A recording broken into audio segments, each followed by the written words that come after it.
everyone, this is Yvonne from Yvonne Ceramics. In today's video, I'll be making these two plates using slab building technique. So you can see the plate has beautiful leaf veins showing through underneath the glaze. And the glaze are crystalline glazes. So I'll be making and glazing these two plates with you today. Don't forget to like and subscribe to my channel for more videos each week. So we'll start the project by a slab of clay. So this is a white stoneware 5 to cone 6. I'm just going to roll it out. I have my dowel sticks here. They are 1/4 of an inch thick.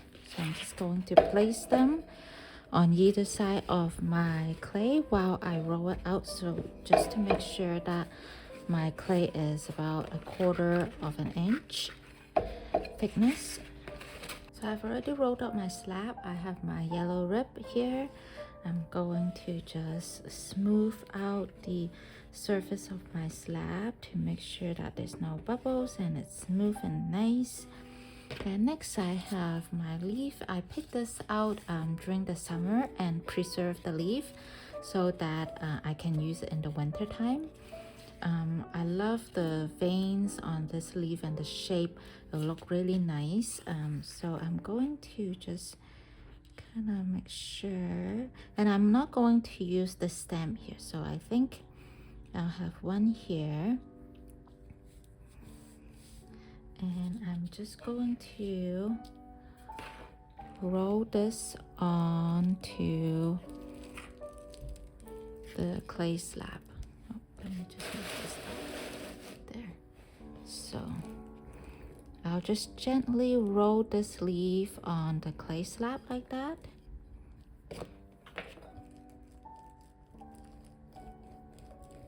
Make sure I get all those veins. So I'm not putting a lot of pressure while rolling.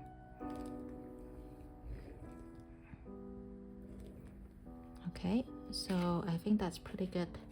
And next I'm going to cut around the shape. Actually, I'm going to peel this leaf off first because I don't want to accidentally cut the leaf. So you can see this beautiful vein details here. You can see the impression is really beautiful. So now I can cut the leaf because I have a really good outline, and I just follow along the outline of the leaf. So I've got my leaf imprint, but I'm not gonna take off yet because I still have this big chunk of space. I want to see if I can fit another leaf. So this might not work. I have other leaves. Let me just try. So I found another leaf. This one also I have preserved it in the summer, so I can use it now in the winter time. So I'm gonna do the same thing, just rolling the leaf onto the clay slab.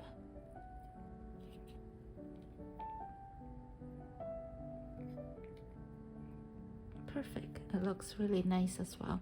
So I'm going to cut around that too. So now I've removed the clay around the leaves. I have my plaster hump mold.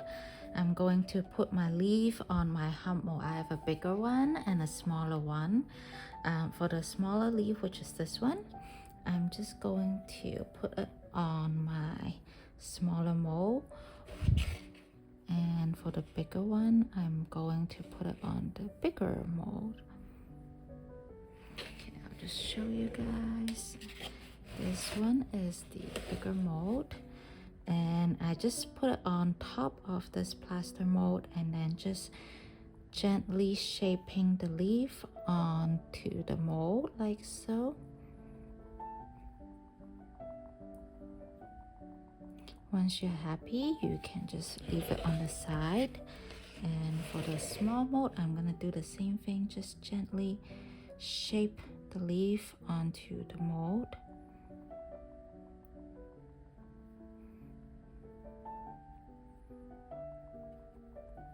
Like so. Okay, so once you're happy, since we have a flat surface on it, I'm going to put my maker's mark on here. And also I make little foot as well with the access slab I cut around. So this would be a good time to put your foot on as well. So for this one, I think you don't need a really big foot. So I think I'm just going to first cut off this part. And we'll do the big one first. I think the foot we can do like right here. And then, so this would be one. And then I want to make sure it balances out too. So maybe this is another one. The next thing is I have my scoring rib. I'm going to score the back side of my foot. Like so.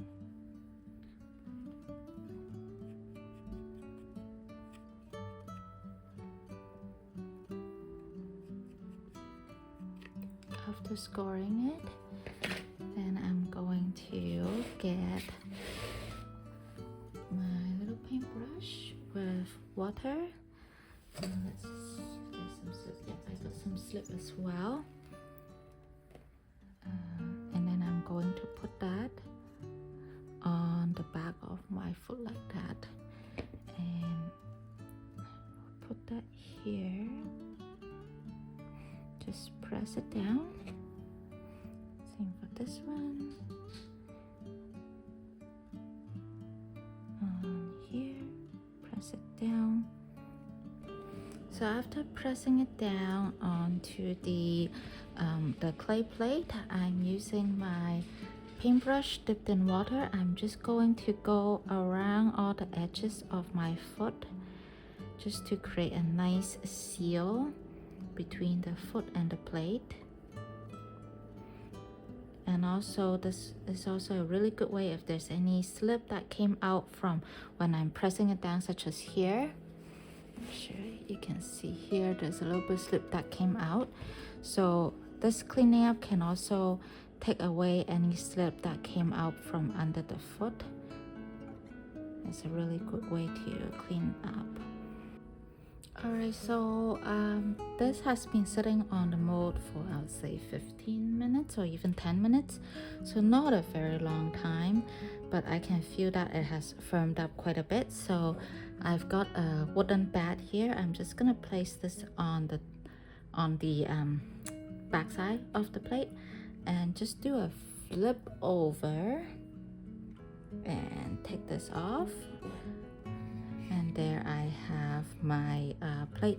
You'll see some white stuff here. These are just old clay that came from here because every time I use it, sometimes I forget to wipe it clean. So these are just white clay. If you don't like it, you can just use a sponge to wipe it off, or you can just kind of wipe it off like that. It's no big deal. But yeah, that's my little leaf plate. If you don't like the shape, you can kind of change it a little bit, but I'm not gonna do that. I have my sponge here with water. I'm going to clean off the edge because I don't want it to be too sharp. So I'm just gonna run it along the edge of the plate. I think it looks pretty good. So I'm going to let it dry on the shelf, actually under cover, because I did attach the foot.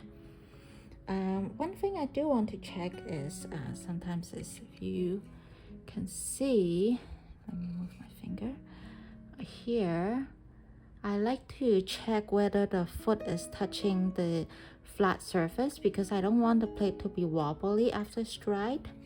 So I like to kind of press where the foot is, press it down, make sure that it is touching the flat surface. And it is. That's good, then it won't be wobbly. Okay, so that's one plate. Let's do the other one, which is here. here. So same thing, I'm gonna put the wooden bat on top of the foot and then just do a quick maneuver. So here is my bowl or plate, leaf plate. So that's it. So as you can see, because I did the cut here, I don't have to worry about cracking, so that's good. So same thing, I have to just run the sponge along the edge of the leaf to make sure that it's not too sharp. So these plates have been bisque fire. You can see the veins of the leaves impressed on the clay. And since I have two, I can do two different colors. The smaller one, I think I will go with this green crystalline glaze from Chrysanthemum. It's called Electra, so the whole thing will be this green one. And then this bigger one, I'm going to do two color. I think I'm going to start with the green glaze here and then the blue one here. So because the crystalline glazes, they will move, so I predict that the green will run to the center and the blue one will run to the center.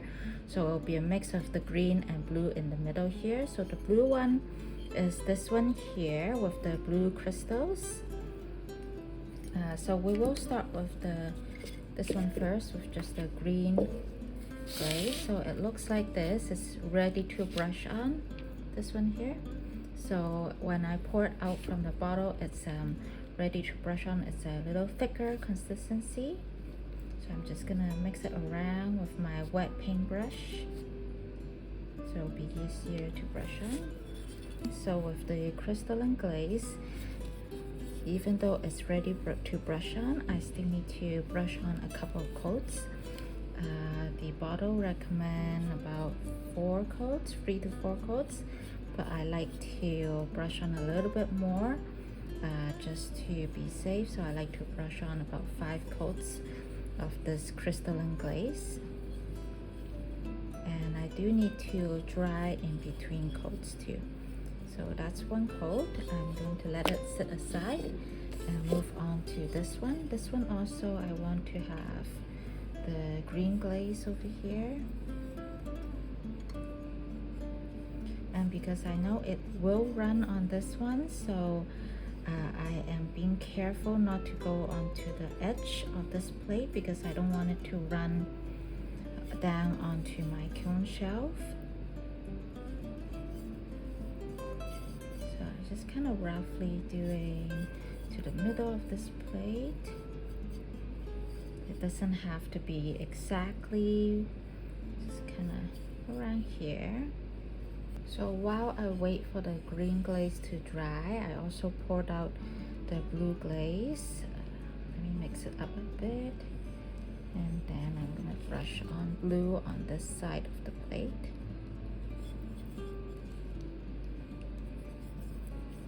So I'm going to do horizontal stripe on the first coat and then another direction for the second coat. I try to have paint on different direction between coats so that you can't really see the paint brush mark after firing. So I finished glazing 5 coats on each. This is the green glaze and that's the blue glaze. As you can see, it's still a bit shiny, so I need to wait till it's completely dry. You can also see the side. I didn't glaze the side. I actually put on clear glaze on the side. And same for this one as well. I did put clear on the side. So I need to now let it dry and then it will go into the glaze firing. So I unloaded the kiln and wanted to show you the final result. So this one is with the green crystalline glaze. It's lots of beautiful big crystals here, and where it settles on the bottom, it's a little bit matte. I think it's because all the glaze kind of ran and pulled onto the bottom here. So there are lots of little crystals kind of gathered here. And I love how the veins show through under the leaves. You can still see lots of details here. And then that's the back. And then this one is also really beautiful. I love the big crystal, the big blue ones here. And then there are less of the green crystal on this one, but still very nice, smooth surface, beautiful big crystals. So that's it for today's tutorial. Thank you everyone for watching. Make sure you leave a comment in the comment section letting me know which one do you like more, this green one or the two-toned leaf, the blue and green one. Thank you everyone. See you guys next time. Bye bye.